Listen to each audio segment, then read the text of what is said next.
Hi friends. నేను మీ వీరబాబుని. నా పద్ధతులు, విధి విధానం. నేనైతే ఎవరిని ఏమీ అనను. ఎవరి ఊసు ఎవరి జోలికి పోను. కొందరు కావాలని నన్ను తిడతారు, కొడతారు, హింసిస్తారు. నా ముఖం వారికి ఎలా కనిపిస్తుందో కానీ తెలీదు. ఇప్పుడు బాహ్య సౌందర్యం కాదు, మంచి మనస్సు లోపల అంతర్ సౌందర్యాన్ని చూడండి. పని చేసే చోట కొంతమందికి ఆడవారంటే పిచ్చి, కొంతమందికి మగవారంటే పిచ్చి.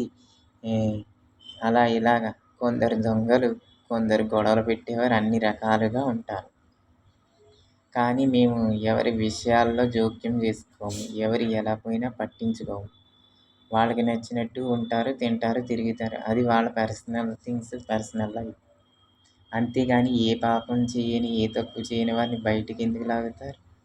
మంచితనంగా ఉంటే వెర్రివాళ్ళలాగా, పిచ్చివాళ్ళలాగా కనిపిస్తారా మీకు? ఇంక మీ ఇష్టం వచ్చినట్టు ఆడుకుంటారా వాళ్ళతో? మీ బ్రతుకు మీరు బ్రతకండి. వాళ్ళ బ్రతుకులు వాళ్ళని బతకనివ్వండి. ఎవరి మానాన్ని వాళ్ళ బతకండి. కష్టపడి పని చేసుకునే వారికి ఎన్నో కష్టాలు, బాధలు, బాధ్యతలు, బరువులు ఉంటాయి.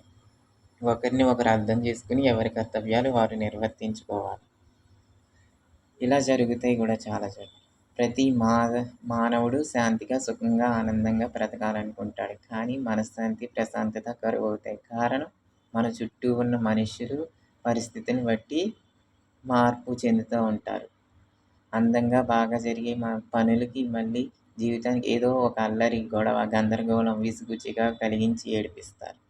అదేమి పైశాచిక ఆనందమో. ఒకరు ఏడిస్తే ఒకరికి నవ్వు. మంచి మార్గంలో నడిచేవారికి ఇబ్బందులు కలిగించవద్దు. ఎంత పని చేసినా మంచిగా సరిగ్గా చేయడం లేదంటారు. అయితే ఆ పని మీరే చేసుకోండి. లేకపోతే వీళ్ళని పంపించేయండి, వేరే వాళ్ళని పెట్టుకోండి. అంతే. డబ్బులు ఇస్తే వీళ్ళు కాకపోతే ఇంకొకరు వస్తారు. పేదవారికే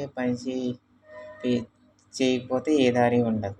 ఏదో పని వెతుక్కుని చేయాల్సిందే వాళ్ళు. నేను పేషెంట్ సర్వీస్ చేసి చేసి నేను పేషెంట్ అయిపోయాను. నాకు చివరిలో చూసే దిక్కు ఏమీ ఆధారం లేదు.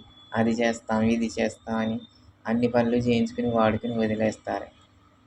ఇదంతా హింస, నరకయాతన, సైకో శాడిజం. ఇలాంటివి వద్దు. Okay friends, thank you. Watch my video. మీకు నచ్చితే లైక్ చేయండి, షేర్ చేయండి, సబ్స్క్రైబ్ చేయండి.